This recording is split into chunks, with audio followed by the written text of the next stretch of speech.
বড়সড় দুর্ঘটনা থেকে রক্ষা পেল হাওড়া বেঙ্গালুরু দুরন্ত এক্সপ্রেস।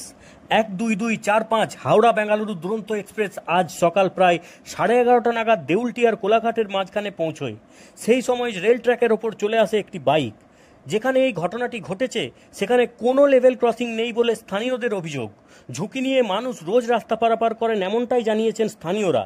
স্থানীয়দের অভিযোগ, আজকে ওই বাইকটি রেল লাইন পার হতে গেলে আচমকা চলে আসে হাওড়া বেঙ্গালুরু দুরন্ত এক্সপ্রেস। এরপরই ট্রেনটি হিট করে বাইকটিকে। আতঙ্কিত হয়ে পড়েন যাত্রীরা। দক্ষিণ পূর্ব রেলের সূত্রে জানা যাচ্ছে, সকাল 11:41 নাগাদ এই ঘটনাটি ঘটে। সূত্রের খবর, ছোট্ট একটা স্পার্ক দেখা যায় রেল লাইনের ওপর। সঙ্গে সঙ্গেই খবর দেওয়া হয় রেল কন্ট্রোলে। পৌঁছন রেলের স্থানীয় আধিকারিকরা।